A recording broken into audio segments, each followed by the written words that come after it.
पिताजी सुबह जंगल गए थे, बोले थे शाम तक लौट आऊंगा, लेकिन वो अब तक नहीं आए। मैं अब और इंतजार नहीं कर सकता।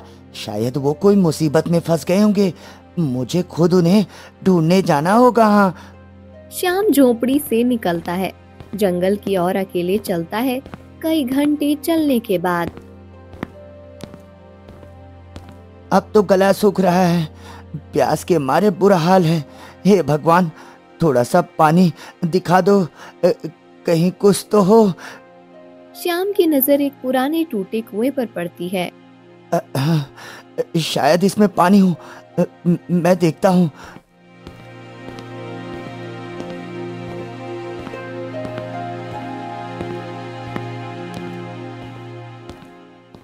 वो जैसे ही कुएं के पास जाता है, तभी कुएं से एक दर्द भरी आवाज आती है।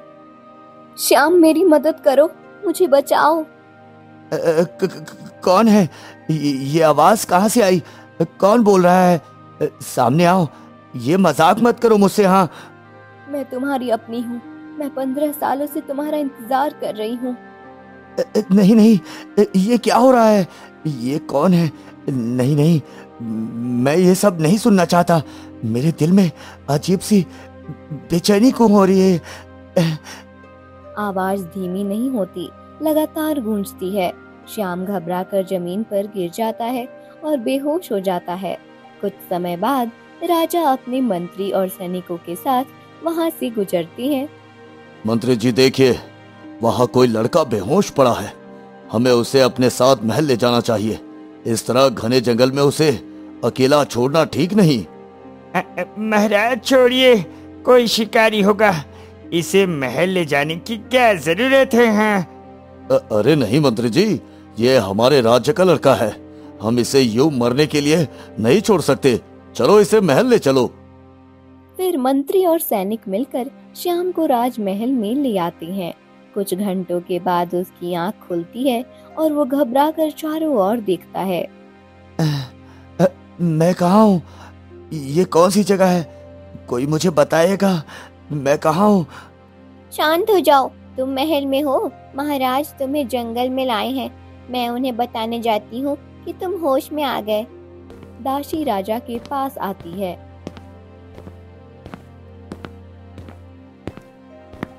महाराज, वो लड़का अब होश में आ गया है। वो घबराया हुआ लग रहा है। कृपया आप चलिए। राजा श्याम के पास आता है। आप कौन हैं और मुझे यहाँ क्यों लाए? मैं निर्दोष हूँ, मुझे जाने दीजिए। शांत हो जाओ बच्चे, तुम्हारा नाम क्या है? मेरा नाम श्याम है। अच्छा, और तुम जंगल में क्या कर रहे थे? मेरे पिताजी, जिनका नाम रमेश है, जंगल गए थे लकड़ी काटने के लिए, लेकिन वो वापस नहीं आए, तो मैं उन्हें ढूंढने निकला था। अच्छा, लेकिन तुम बेहोश कैसे हो गए बेटा? दरअसल मुझे बहुत प्यास लगी थी, कुएं से पानी पीने गया था। तभी मुझे किसी औरत की आवाज सुनाई थी। वो कह रही थी, श्याम मेरी मदद करो, मैं तुम्हारी अपनी हूँ। मैं डर गया और फिर मुझे कुछ याद नहीं। राजा ये सुनते ही एकदम गंभीर हो जाता है। बिना कुछ कहे तेजी से बाहर निकल जाता है।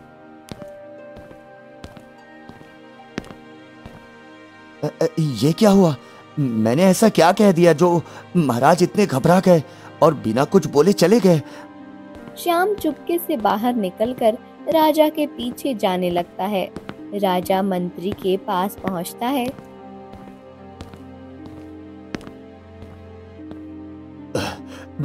मंत्री जी, ऐसा कैसे हो सकता है? क्या हुआ महाराज? आप इतने परेशान क्यों हैं? हमने 15 साल पहले किसी को मारकर इस कुएं में फेंक दिया था। अब उसी कुएं से किसी लड़की की आवाज सुनाई दी है। वो लड़का हमारे महल में ही है, वही जिसे हम महल लेकर आए थे। ये तो असंभव है महाराज। उसकी मौत को 15 साल हो चुके हैं। इतने साल बाद कोई उसकी आवाज कैसे सुन सकता है? यही तो मंत्री जी, हो ना हो इस लड़के में कोई अद्भुत शक्ति है जो वो सुन सकता है जो बाकी नहीं सुन सकते। कुछ भी करके हमें उस रहस्य को रहस्य बनाए रहने देना है। किसी को पता नहीं लगना चाहिए। आखिर 15 सालों पहले क्या हुआ था? हमें उस लड़के को रोकना होगा महाराज। उससे सब कुछ पूछना होगा, उससे पहले कि वो सच्चाई जान जाए। हाँ, अब वो सिर्फ एक लड़का नहीं, वो हमारी छिपी सच्चाई तक पहुंच सकता है। ये क्या महाराज, मुझे कैद करने की सोच रहे हैं? नहीं नहीं, मुझे किसी तरह महाराज से अपनी जान बचाकर भागना होगा। हे ऊपर वाले, मेरी रक्षा करना।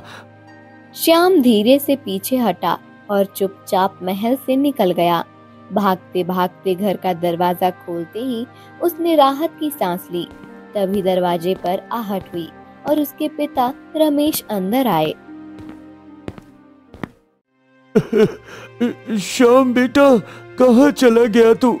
मैं जंगल से लौटा तो तू घर में नहीं था। मैंने आसपास सब जगह ढूंढ लिया, लेकिन लोगों से पूछा, किसी को कुछ नहीं पता था। मैं बहुत घबरा गया था बेटा, कहाँ चला गया था? पिताजी, मैं जो आज जान कर आया हूँ वो सब कुछ बदल देगा। महल में जो मैंने सुना उससे मेरा खून जम गया है पिताजी।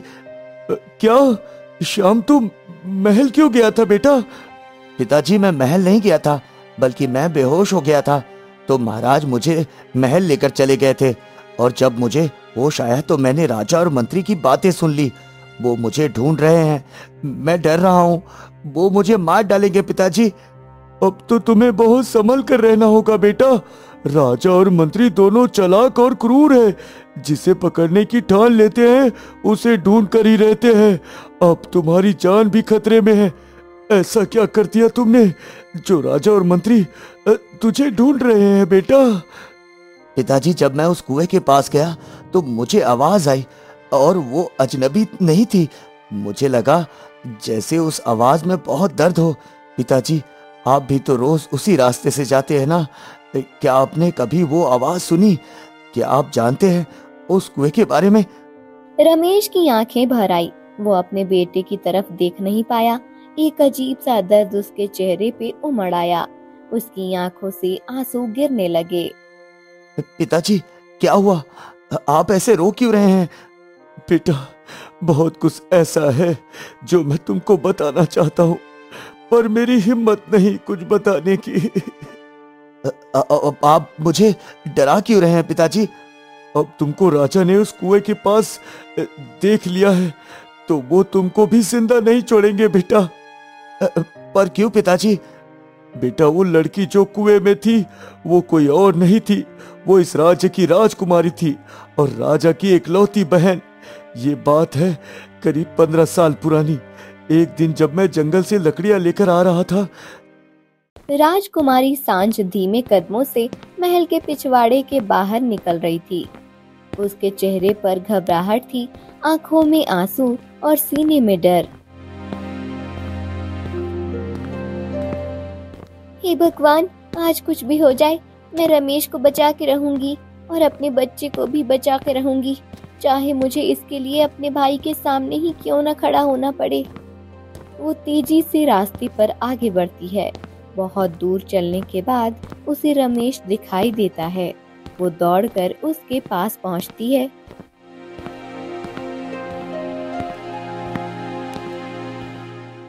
राजकुमारी, आप इस वक्त यहाँ इस जंगल के रास्ते पर क्या कर रही हैं? कहीं कोई आपको देख लेता तो? रमेश, मैं तुम्हें ढूंढ रही थी। मुझे तुमसे एक बहुत जरूरी बात कहनी है। क्या हुआ राजकुमारी? आप इतनी घबराई हुई क्यों हो? रमेश, हमारे प्यार के बारे में मेरे भाई को सब कुछ पता चल गया है। वो बहुत गुस्से में है और उसने कहा है कि वो हमें एक साथ नहीं रहने देगा, वो हमें अलग कर देगा और शायद वो तुम्हें नुकसान भी पहुंचा दे। तो फिर देर किस बात की राजकुमारी? चलिए आज ही इस राज्य को छोड़ देते हैं। हम कहीं दूर चलेंगे जहाँ कोई हमें ढूंढ ना सके। हम एक नई दुनिया बसाएंगे राजकुमारी। हाँ रमेश, मैं तुम्हारे साथ चलूंगी। जहाँ तुम रहोगे वही मेरी दुनिया होगी। मैं तुम्हारे साथ रहूंगी, अपने बच्चों के साथ। मैं तुम्हारे बिना नहीं रह सकती। राजकुमारी, अब हम सिर्फ 2 नहीं हैं, हम 3 हैं। मैं तुम्हारे और हमारे बच्चे के बीच किसी को नहीं आने दूंगा। जरूरत पड़ा तो मैं तुम दोनों के लिए अपनी जान भी दे दूंगा। अचानक से आवाज आती है। राजा अपने सैनिकों के साथ वहां पहुंच जाता है। हाँ, तो तुम यहाँ छुपे बैठे हो सांझ। मैं जानता था कि तुम मेरे पीठ पीछे कुछ न कुछ कर रही हो। तू मेरे कुल पर कलंक है। तूने मेरी नाक कटा दी और अब तू कहती है कि तू कुंवारी माँ बनने वाली है। भैया, मैं आपसे विनती करती हूँ, रमेश कोई गुनहगार नहीं है। हम दोनों ने एक दूसरे को सच्चे मन से चाहा है। और हाँ, मैं माँ बनने वाली हूँ, पर मेरे बच्चे को अनाथ मत कीजिए, मुझे मत मारिए। महाराज, आप जो कहे मैं करने को तैयार हूँ, बस मेरी सांझ को मत मारिए। वो मेरी जीवन का आधार है, मेरा सब कुछ है महाराज। चुप रहो दोनों, तुम इस कुल की मर्यादा को खा गई और अब तू मुझसे दया की भीख मांगती है। आज मैं कुल के नाम पर तुझे खत्म कर दूंगा। राजा कुर्ता से खंजर चलाकर राजकुमारी के पेट को चीर देते हैं और उसमें से उसका बच्चा निकालकर एक तरफ रख देता है। सांझ चीख उठती है। रमेश उसे पकड़ने की कोशिश करता है, पर बहुत देर हो चुकी होती है। जा मर जा, और आज के बाद कभी मेरे कुल की तरफ देखने की कोशिश मत करना। वो सांझ के शरीर को पकड़कर कुएं में धक्का दे देता है। नहीं सांझ, नहीं नहीं, महाराज मेरे बच्चों को मत मारिए। ये मेरी आखिरी उम्मीद है, मेरी आखिरी सांस है। मैं आपसे वादा करता हूँ, मैं इस राज्य को छोड़ दूंगा। मैं इस धरती पर कभी दोबारा नजर नहीं आऊंगा, लेकिन मेरे बच्चे को छोड़ दीजिए महाराज। राजा गहरी सांस लेता है और तलवार को नीचे करता है। ठीक है, ले जा इसे, लेकिन याद रख, अगर कभी इस राज्य की सीमा में तुझे देखा तो उस दिन तेरा और इस बच्चे का अंत मैं खुद करूंगा। आप जैसा कहेंगे वैसा करूंगा महाराज। मैं आज की रात ही इस राज्य से सदा के लिए चला जाऊंगा, पर इस बच्चे को जीवन दान देने के लिए आपका जीवन भर आभारी रहूंगा महाराज। पिताजी, पर वो बच्चा और राजकुमार आखिर थे कौन? बेटा, वो बच्चा कोई और नहीं, तू ही था। और वो प्रेमी जिससे राजकुमारी ने प्यार किया था, वो कोई और नहीं, मैं ही था। और माँ, वो आवाज कुएं में से जो मुझे पुकार रही थी, क्या वो मेरी माँ थी? हाँ बेटा, वो कोई और नहीं, तुम्हारी माँ थी, राजकुमारी सांझ, जिसने अपनी जान देकर तुझे दुनिया में आने दिया, जिसकी आत्मा आज भी उस कुएं में तड़प रही है। बेटा, पिताजी, जब आपको ये सब पता था तो आप वापस क्यों लौटे उस राज्य में जहां आपकी प्रेमिका की हत्या हुई थी? मैंने तुझे 15 साल तक इस राज्य से दूर पाला बेटा। रोज तुझे देखकर मुझे सांझ की याद आती थी। हर दिन हर रात मैं उसे याद करता रहा, पर मेरी आत्मा कभी चैन से नहीं जी सकी। इसलिए मैं तुझे लेकर वापस आया और तब से मैं रोज उस कुएं पर जाकर अपनी सांझ को महसूस करता हूँ। मेरा प्यार, मेरी आत्मा आज भी उस कुएं में कैद है बेटा। पिताजी, मेरी माँ के साथ इतना बड़ा अन्याय हुआ है। अब मैं चुप नहीं बैठूंगा। मैं राजा को सबक सिखा कर रहूंगा। मैं अपनी माँ की आत्मा को चैन दिला कर ही रहूंगा। नहीं बेटा, ये रहा आसान नहीं। बदले की आग में बहुत कुछ जल जाता है। मैं ये सब बर्दाश्त नहीं कर पाऊंगा। वो राजा है, तो उनका कुछ नहीं बिगाड़ सकता। अगर तुझे अपनी माँ के लिए कुछ करना ही है तो तुझे अपनी माँ की आत्मा की मुक्ति दिलाने हमारे पास समय बहुत कम है। राजा किसी भी पल तुझे ढूंढते यहाँ तक आते ही होंगे। इससे पहले राजा तुझे और मुझे इस सांझ के पास भेज दे, उससे पहले तुझे अपनी माँ की आत्मा को मुक्ति करनी होगी।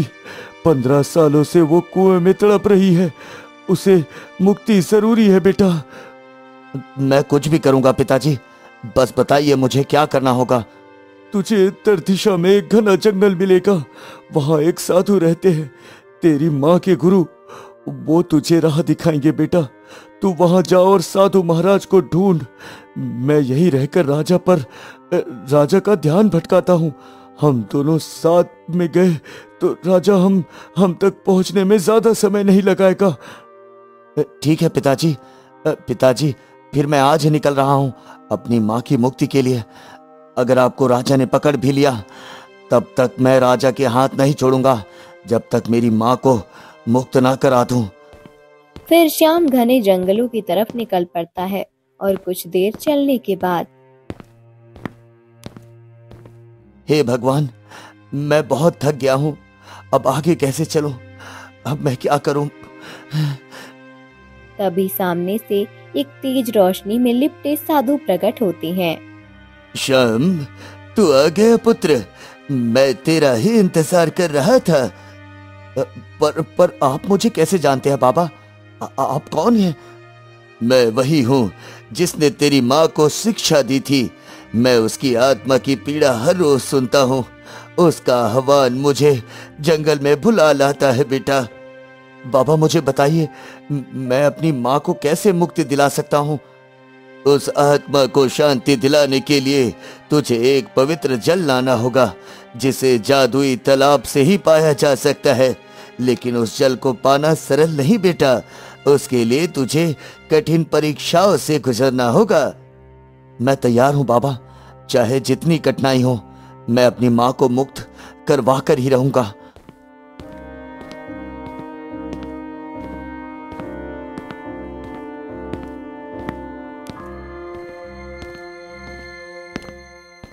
रास्ते में घना अंधेरा था और तभी एक औरत की रहस्यमयी आवाज गूंजती है। श्याम, तू आ गया, मैं तेरा ही इंतजार कर रही थी। आजा मेरे पास, तुझे वो प्यार दूंगी जिसके लिए तू 15 साल तरसा है। कौन है? कौन बोल रहा है? मैं तेरी माँ हूँ श्याम, मैं तेरी प्रतीक्षा कर रही हूँ इस वनों में। नहीं नहीं, तुम मेरी माँ नहीं हो सकती। मेरी माँ कुएं में है, वो वहां से बाहर आ नहीं सकती। तुम कोई और हो। क्या तू अपनी माँ से प्यार करता है? हाँ, बहुत करता हूँ। मैंने अपनी माँ को कभी नहीं देखा, पर तुम्हें और अपनी माँ में मैं फर्क महसूस कर सकता हूँ। तुम मेरी माँ नहीं हो सकती।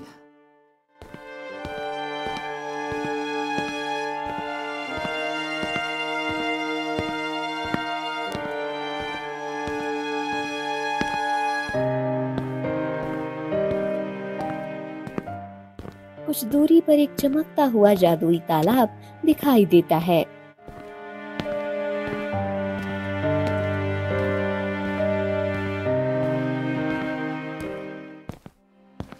लगता है यही जादुई तालाब है। जल्दी से जल लेकर माँ के पास लौट जाता हूँ। वो जैसे ही जल लेने झुकता है, तालाब से एक भारी गूंजती आवाज आती है।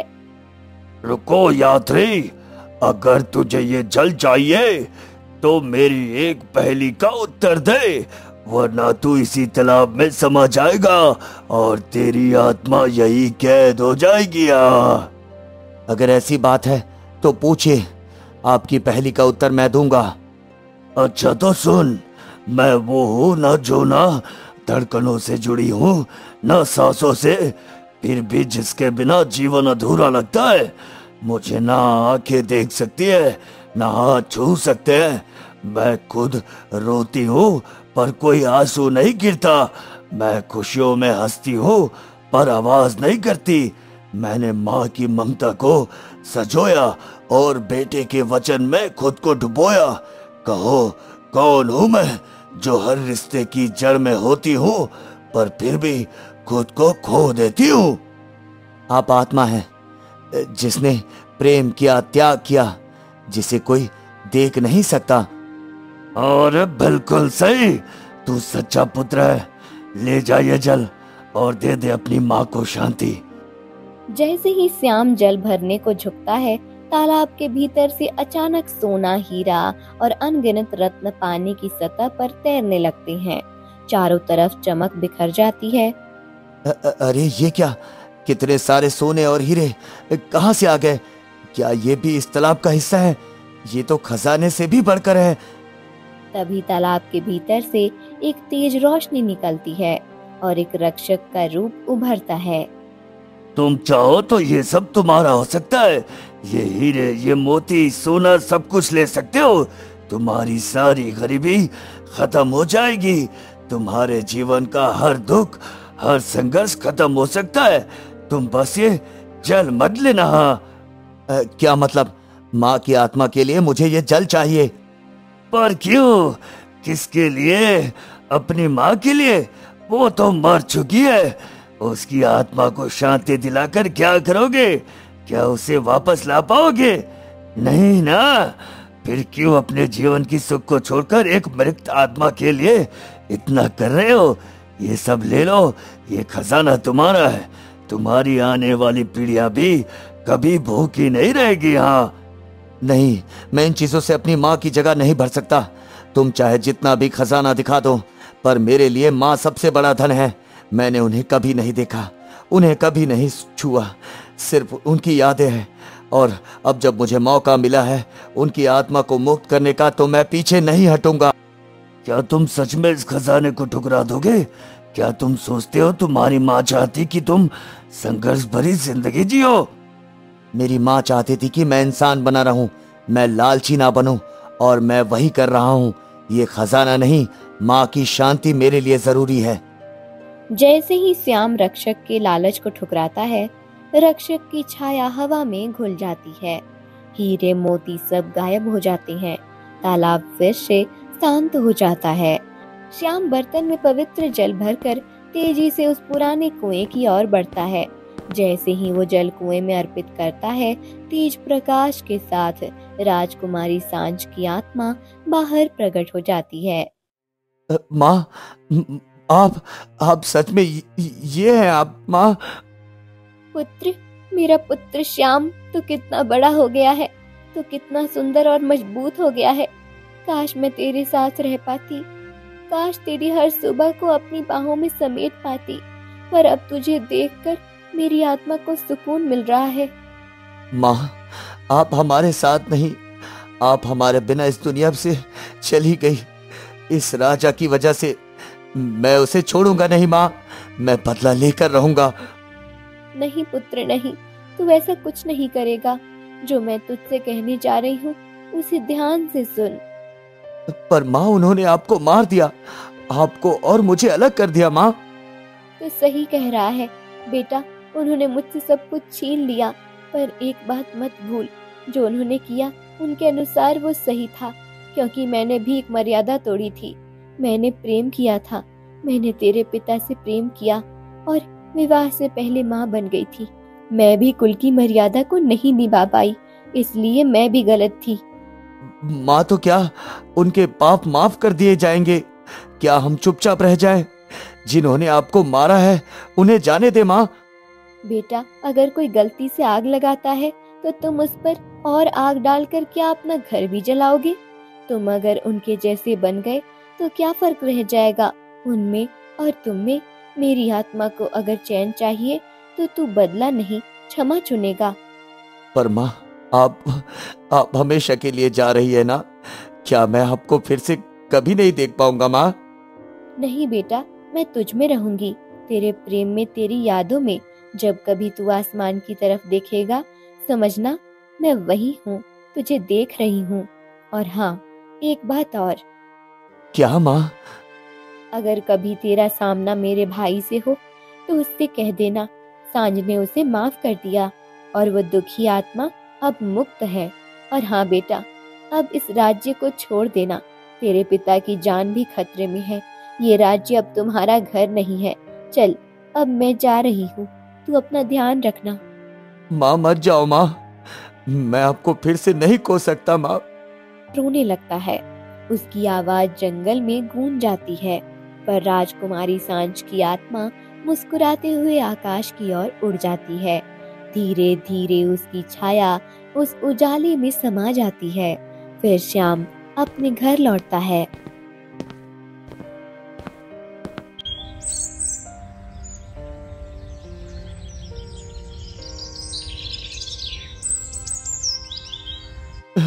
बेटा, तू ठीक तो है ना? कहाँ था? क्या हुआ बेटा? पिताजी, मैंने माँ को मौत कर दिया। वो आज मुझसे मिली, उन्होंने मुझे देखा, मुझसे बात किया। पिताजी, सच में सांझ वो अब मुक्त है? हाँ पिताजी, पर जब मैंने कहा कि महाराज को सजा देना चाहता हूँ तो उन्होंने मना कर दिया। उन्होंने कहा कि खुद भी गलती थी उनकी, उन्होंने आपसे प्यार किया और उनके अनुसार महाराज का निर्णय भी उनका सच था। क्या ये बात सांझ ने कही? मेरी सांझ ने? हाँ पिताजी, उन्होंने ये भी कहा कि आपको बहुत प्रेम करती थी और ये कि मैं आप दोनों के साथ एक नई जिंदगी शुरू करूं। उन्होंने कहा कि आप इस राज्य को छोड़ देना चाहिए, वरना राजा फिर से हमें नुकसान पहुंचा सकते हैं। भगवान का लाख लाख शुक्र है, मेरी सांझ को आखिरकार शांति मिली। तूने मेरा जीवन का सबसे बड़ा ऋण उतार दिया बेटा। अब हम यहाँ नहीं रहेंगे, हम अपनी नई जिंदगी शुरू करेंगे तेरी माँ की इच्छा को पूरा करने के लिए बेटा। हाँ पिताजी, मैं माँ की आखिरी इच्छा जरूर पूरा करूंगा। तुम वो वापस क्यों आए? रमेश, तुम्हें तो इस राज्य से हमेशा के लिए चले जाना था, फिर क्यों लौटे? क्यों अपने वादे को तोड़ा?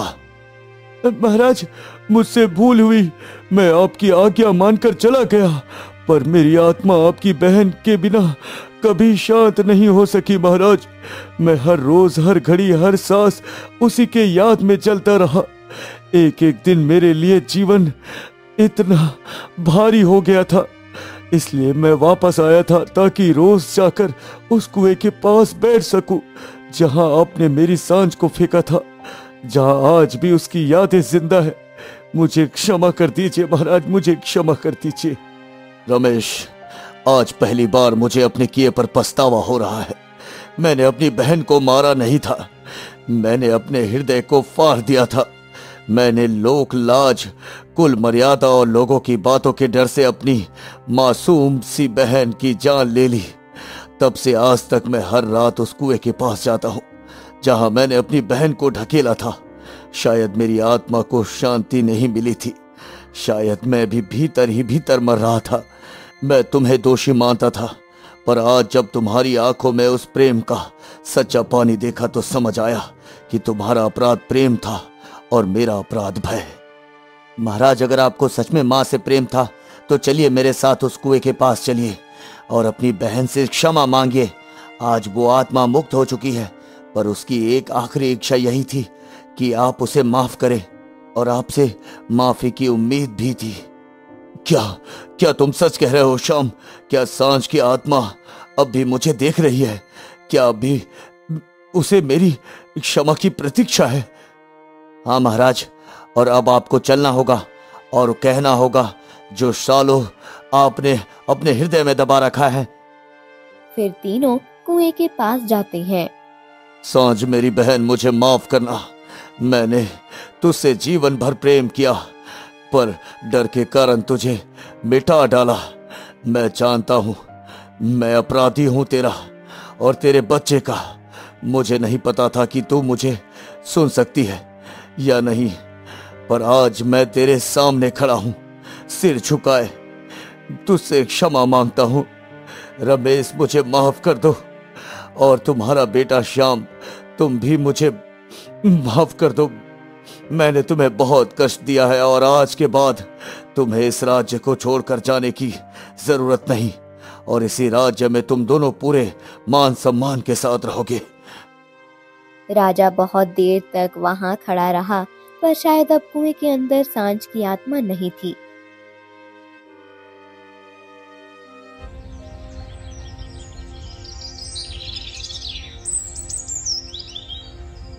बहुत समय पहले की बात है। मंगलपुर नाम का एक सुंदर गांव था। गांव में अनिरुद्ध नाम का एक मेहनती लड़का रहा करता था। उसके माता पिता की मृत्यु बचपन में ही हो गई थी। परिवार में बड़े भाई हलथर और भाभी कामिनी थे। अनिरुद्ध का भाई हलथर उसका बहुत ध्यान रखता था, लेकिन भाभी कामिनी को ये सब देखकर बिल्कुल अच्छा नहीं लगता था। तुम दिन रात अपने भाई का ही ध्यान रखते हो। अरे, हमारा भी कुछ भविष्य है या नहीं? अब वो बड़ा हो गया है, उससे कहो अपना अलग घर बनाए। अब मैं उसे घर में नहीं देख सकती। अरे कामनी, तुम कैसी बातें करते हो? वो मेरा छोटा भाई है, अभी उसका विवाह नहीं हुआ है। मैं उसे कैसे घर से अलग कर दूं? अब हम ही उसका परिवार है, उसका इस दुनिया में कोई नहीं है। दरअसल कामिनी चाहती थी कि अनिरुद्ध अपना अलग घर बना ले और उनका घर छोड़ दे, लेकिन हलधर कभी अनिरुद्ध को अपने से अलग नहीं करना चाहता था। एक दिन अनिरुद्ध खेतों से काम करके थका हारा घर आया। घर काफी गंदा दिखाई दे रहा था और आसपास सामान बिखरे हुए पड़े थे। भाभी, ओ भाभी, अरे थोड़ा सा पानी तो दे दो। और ये घर का हाल क्या बना रखा है आपने? तुम पूरा दिन घर में रहती हो लेकिन घर की सफाई भी नहीं करती हो।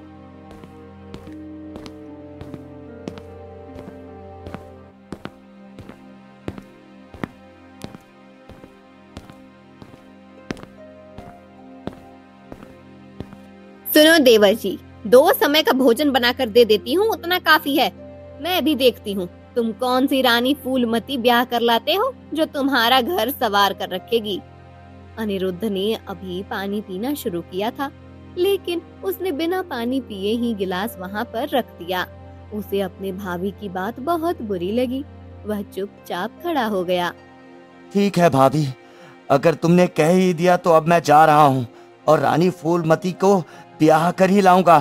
देख लेना, अब वही मेरा घर संवारेगी। भाभी को रानी फूलमती से विवाह करने की बात कहकर अनिरुद्ध घर छोड़कर चला गया।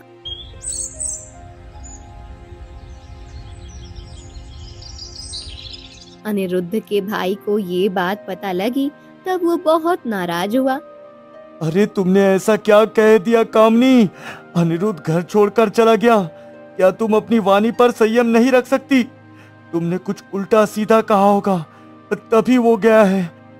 मैंने क्या किया है? आपका छोटा भाई रानी फूलमती को ब्याहने गया है। कुछ दिन में मुंह लटकाकर घर वापस आ जाएगा। आप उसकी चिंता मत कीजिए। बड़े आए रानी फूलमती को ब्याहने वाले। दरअसल रानी फूलमती बहुत ज्यादा सुंदर और सर्वगुण संपन्न थी, लेकिन विशेष बात यह थी कि कोई भी रानी फूलमती से विवाह करने जाता था तो वो लौट कर नहीं आता था। पहले भी कई राजा और राजकुमार रानी फूलमती से विवाह करने के लिए गए, लेकिन कभी लौट कर नहीं आए।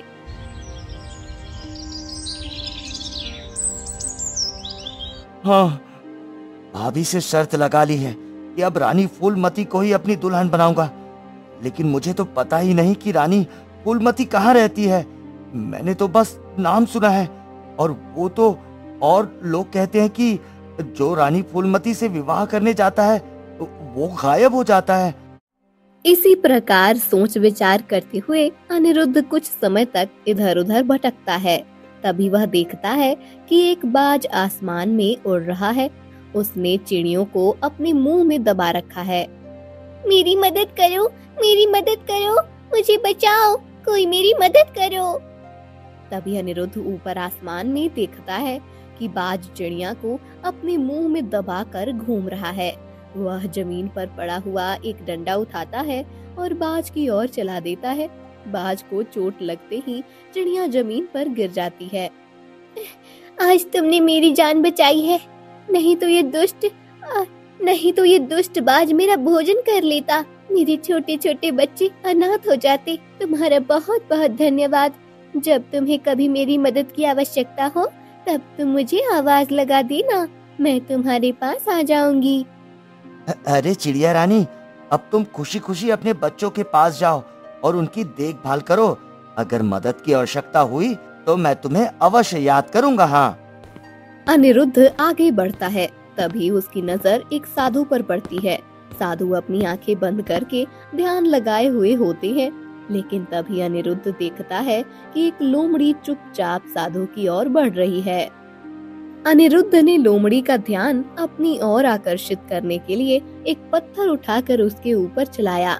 लोमड़ी ने गुस्से से अनिरुद्ध की ओर देखा और उसकी ओर हमला करने के लिए दौड़ पड़ी, लेकिन तभी साधु की आंखें खुल गई और उन्होंने अपनी शक्ति से लोमड़ी को घायल कर दिया। लोमड़ी वहां से भाग गई। ये जंगल बहुत मायावी और खूंखार जानवरों से भरा पड़ा हुआ है। तुम्हें इस प्रकार जंगल में अकेले नहीं घूमना चाहिए पुत्र। तुमने मेरी जान बचाने के लिए अपनी जान को दांव पर लगा दिया। क्षमा कीजिए साधु महात्मा, जब मैंने देखा कि वो लोमड़ी आपकी ओर आगे बढ़ रही है तो मैं स्वयं को रोक नहीं सका और उसका ध्यान अपनी ओर आकर्षित करने लगा। साधु महाराज, बेटा तुम बहुत बहादुर हो, लेकिन क्या बात है, तुम्हारे चेहरे पर चिंता की लकीरें दिखाई दे रही है। यदि कोई समस्या है तो मुझसे कहो, मैं तुम्हारी समस्या का हल अभी निकाल देता हूँ। साधु महात्मा, मेरे घर से निकलने का उद्देश्य है रानी फूलमती के प्रश्नों का उत्तर देना और उनसे विवाह करना।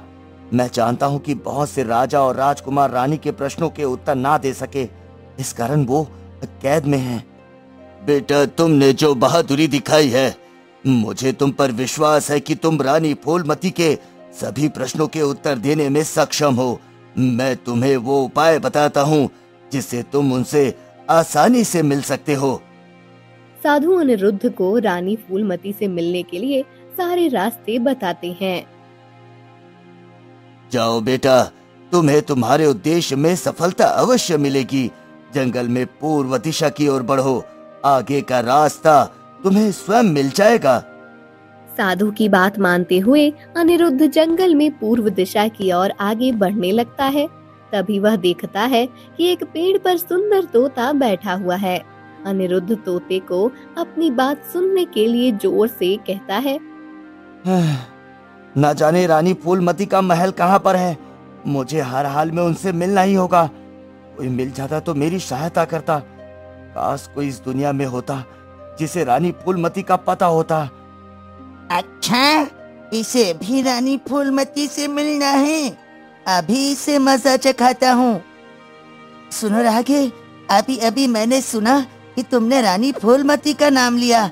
इसका क्या रहस्य है? मैंने अपने भाभी से शर्त लगाई है कि अगर मैं विवाह करूंगा तो सिर्फ रानी फूलमती से विवाह करूंगा। लेकिन मुझे नहीं पता कि उनका महल कहाँ पर है। क्या तुम मेरी मदद कर सकती हो? तुम यहाँ से लौट जाओ राहगीर। आज तक जो कोई भी रानी फूलमती के खोज में आया है वो लौटकर वापस नहीं गया है, इसलिए मेरी बात मानो, यहाँ से चले जाओ। इसका मतलब तुम जानती हो रानी फूलमती का महल कहाँ पर है? मेरी मदद करो, मुझे हर हाल में उनसे मिलना है। तुम जो भी कहोगे मैं वो करने के लिए तैयार हूँ। ठीक है, अगर तुम रानी फूलमती से मिलना ही चाहते हो तो तुम्हें कुछ प्रश्न के उत्तर देने होंगे।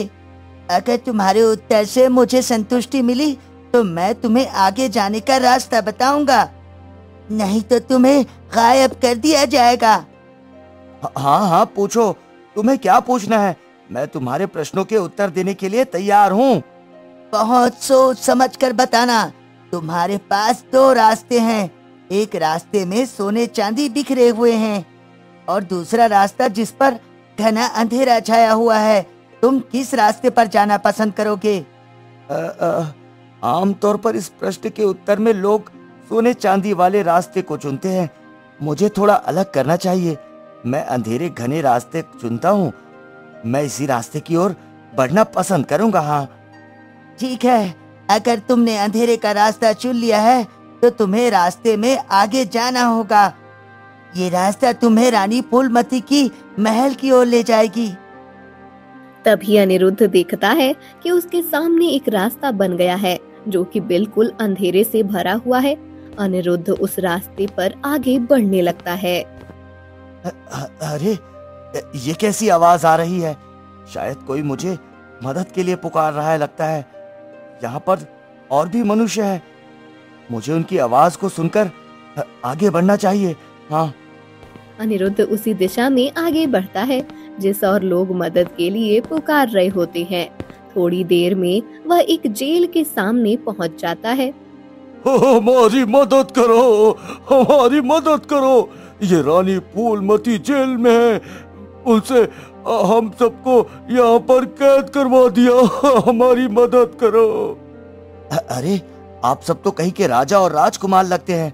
रानी ने आपको क्यों कैद करवाया? कृपया कर मुझे बताइए, आखिर रानी फूलमती क्या चाहती है? तभी दो सैनिक आते हैं और अनिरुद्ध को पकड़कर ले जाते हैं।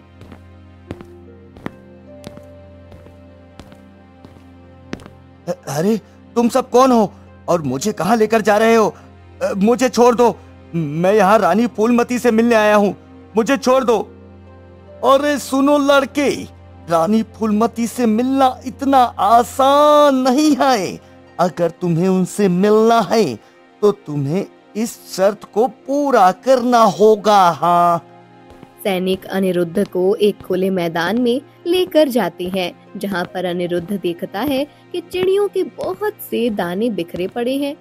तुम्हें इन चिड़ियों के दानों को चुपकर इकट्ठा करना है और इन्हें गिनकर बताना है कि ये कितने हैं। यदि तुमसे कोई गलती हुई तो निश्चित ही तुम्हें कैद कर दिया जाएगा। हाँ। अरे बाप रे, ये मैं कहाँ फंस गया। इन दानों को गिनने में तो मुझे पूरा जीवन निकल जाएगा। काश रानी फूलमती से विवाह करने के विषय में कभी सोचा ही ना होता। अनिरुद्ध सिर पर हाथ देकर वहीं बैठ जाता है। उसे याद आता है कि चिड़िया ने उससे कहा था कि जब भी उसे मदद की जरूरत हो वह उसे पुकार ले। अनिरुद्ध आवाज देकर चिड़िया को बुलाता है। थोड़ी देर में चिड़िया वहाँ पर आ जाती है। देखो चिड़िया रानी, मैं बहुत बड़ी मुसीबत में हूँ। तुम ही मेरी मदद कर सकती हो। मुझे इस मैदान में बिखरे हुए सारे दानों को इकट्ठा करना है और इन्हें गिनकर रानी को बताना है कि कितने हैं। तुम चिंता मत करो मित्र, ये काम बहुत आसान है। तुमने मेरी जान बचाई है, उसके बदले मैं तुम्हारी सहायता जरूर करूंगी। मैं अपनी और भी मित्रों को बुलाकर लाती हूँ। हम सब मिलकर तुम्हारा काम खत्म कर देंगे।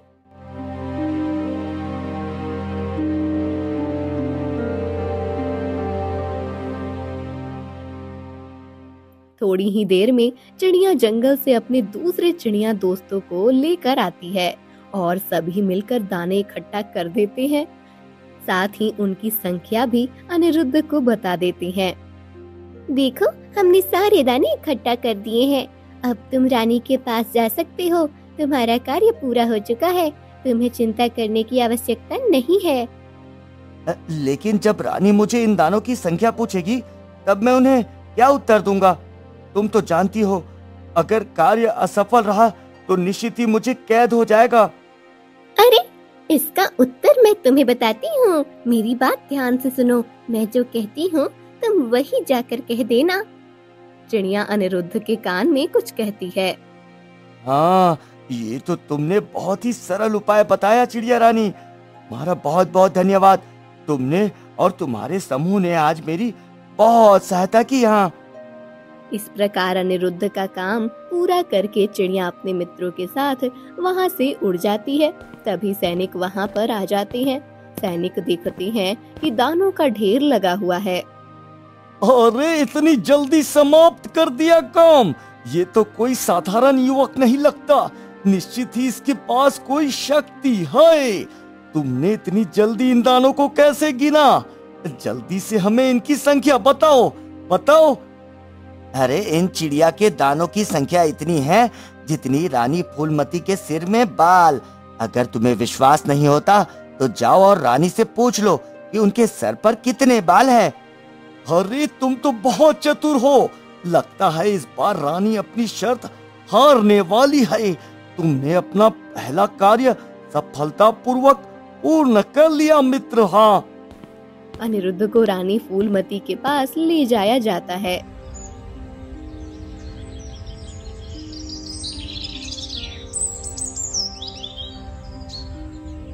अनिरुद्ध देखता है कि रानी फूलमती एक सुंदर से सिंहासन पर बैठी हुई है।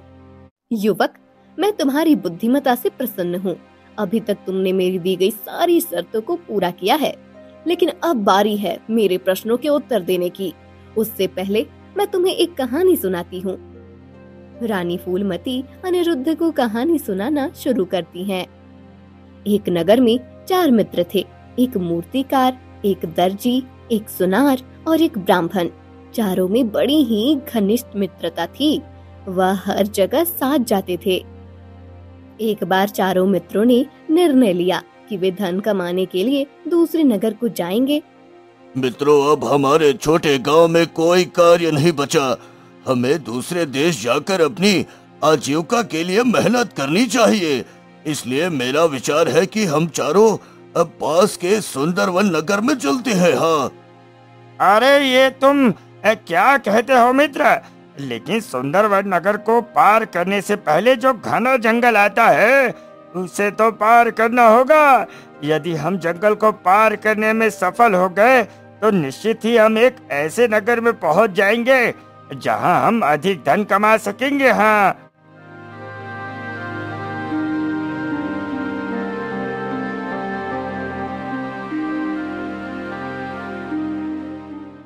अरे मित्रों, अभी सुंदरवन नगर बहुत दूर है। हमें रात्रि में इसी जंगल में रुक जाना चाहिए, क्योंकि जंगली जानवर बहुत खतरा है यहाँ। अगर हम आगे बढ़े तो हो सकता है कि हमारे ऊपर कोई जानवर हमला कर दे। हाँ, अरे हाँ हाँ, तुम ठीक कहते हो मित्र, किंतु हम चारों का एक साथ सो जाना ठीक नहीं है। यदि हम थोड़े थोड़े समय पर जागकर पहरा दे तो सभी सुरक्षित रहेंगे और इस प्रकार हमारी रात्रि भी कट जाएगी। हाँ, इस प्रकार चारों मित्रों ने निर्णय लिया और सबसे पहले पर मूर्तिकार को बिठाया गया। बाकी तीनों मित्र आराम से सो रहे थे और मूर्तिकार जागकर समय बिता रहा था। हाँ, कोई ऐसा उपाय करना चाहिए जिससे नींद ना आए और जल्दी से समय भी कट जाए। तभी मूर्तिकार की नजर मिट्टी के ढेर पर पड़ती है। क्यों ना मैं मिट्टी के ढेर से एक सुंदर मूर्ति तैयार कर लूं, मेरा समय भी कट जाएगा और कलाकारी भी हो जाएगी। हाँ, इस प्रकार वह मूर्तिकार मिट्टी के ढेर से एक सुंदर मूर्ति का निर्माण करता है। मूर्तिकार के पहरे का समय समाप्त हो जाता है। उसके बाद दर्जी के पहरे का समय शुरू होता है। अरे मुझे तो नींद आने लगी है। कोई ऐसा कार्य ढूंढना चाहिए जिससे मेरा समय कट सके और नींद भी ना आए। हाँ, तभी दर्जी की नजर उस मूर्ति पर पड़ती है। अरे वाह, इतनी सुंदर मूर्ति! इस मूर्ति को सुंदर वस्त्र पहनाने चाहिए ताकि इसकी शोभा और बढ़ जाए। हाँ। दर्जी अपने झोले से कपड़े और सुई धागे निकालता है। थोड़ी देर में वह मूर्ति के लिए एक सुंदर वस्त्र तैयार कर देता है और मूर्ति को पहना देता है। हाँ, अब देखो इस मिट्टी की मूर्ति की शोभा कितनी ज्यादा बढ़ गई है। हाँ, इतने में सुनार उठ खड़ा होता है। अरे दर्जी भाई, तुम तो सो जाओ, पहरा देने का समय समाप्त हो चुका है, अब मेरी बारी है। हाँ, दर्जी के बाद सुनार पहरा देने के लिए आता है। जब अपने सामने एक मूर्ति को सुंदर वस्त्रों में देखता है तब वह सोचता है, अरे इतनी सुंदर मूर्ति और इतने अच्छे वस्त्र पहने हैं, लेकिन गहनों के बिना ये मूर्ति अधूरी है। मुझे इस मूर्ति को पूरा करना चाहिए। हाँ, सुनार भी अपने काम में लग जाता है और मूर्ति के लिए सुंदर गहने तैयार करके उसे पहना देता है। उसके पहरे का समय समाप्त होता है और अंत में ब्राह्मण पहरा देने के लिए आता है। अरे वाह, इतनी सुंदर मूर्ति है, इसके वस्त्र और गहने भी इतने सुंदर है, किंतु प्राणों के बिना ये मूर्ति अधूरी है। मुझे अपने विद्या का प्रयोग करके इस मूर्ति में प्राण डाल देना चाहिए। हाँ, ब्राह्मण अपनी विद्या का प्रयोग करता है और वह मूर्ति में प्राण डाल देता है। मूर्ति एक सुंदर स्त्री के रूप में बदल जाती है। थोड़ी ही देर में सुबह हो जाती है और मूर्तिकार, दर्जी और सुनार आते हैं। ये देखो, ये सुंदर स्त्री मेरी पत्नी बनेगी। मैंने अपनी विद्या से इसमें अब प्राण दिए हैं। हाँ, अरे नहीं मित्र, तुम गलत कह रहे हो। मूर्ति बनाने का कार्य तो मैंने किया था, इसलिए ये सुंदर कन्या मेरी है, इस पर मेरा अधिकार है। हाँ, अरे किंतु ये अपने वस्त्रों के कारण सुंदर लग रही है, इसे सुंदर और सुशोभित करने का काम मैंने किया है, तभी एक रानी के रूप में आपके सामने खड़ी है, इसलिए इस पर मेरा अधिकार है। हाँ, अरे किंतु गहनों के बिना क्या कोई रानी लग सकती है? इसका श्रृंगार तो मैंने किया है, इसलिए ये मेरी पत्नी बनेगी, इस पर मेरा अधिकार है। इस प्रकार चारों मित्र आपस में उस सुंदर कन्या के लिए लड़ाई करने लगे। बताओ युवक, उसे कन्या पर किसका अधिकार होगा? वह किसकी पत्नी बनेगी? रानी, उस कन्या पर सुनार का अधिकार है, क्योंकि स्त्री का श्रृंगार उसका पति कर सकता है। इसलिए उन चारों में सुनार को उसकी पति बनने का अधिकार मिलना चाहिए। हाँ। रानी आश्चर्यचकित हो गई, लेकिन फिर भी उसने अनिरुद्ध को अपनी बातों में बहलाने के लिए उससे प्रश्न पूछना शुरू कर दिया। किंतु ब्राह्मण ने मूर्ति में प्राण डाले हैं, तो उस कन्या पर ब्राह्मण का अधिकार है। तुम इस प्रकार कैसे सुनार को वो अधिकार दे सकती हो? रानी, उस कन्या पर सुनार का अधिकार है क्योंकि स्त्री का श्रृंगार उसका पति कर सकता है।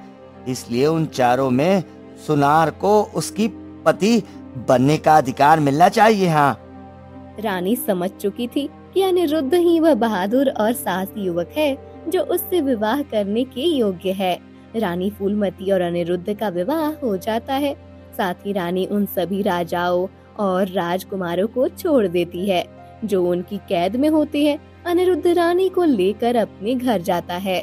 देखो भाभी, आपने कहा था रानी फूलमती मेरा घर संवारेगी। ले आया हूँ रानी फूलमती को अपने साथ। हाँ। सचमुच देवर जी, आप तो बहुत बहादुर हैं। मुझे विश्वास नहीं होता, जिस रानी को बड़े बड़े राजकुमार और राजा नहीं जीत सके, आप उनसे विवाह करके उन्हें लेकर आए हैं। इस प्रकार अनिरुद्ध और रानी फूलमती दोनों हंसी खुशी अपने परिवार के साथ रहने लगते हैं।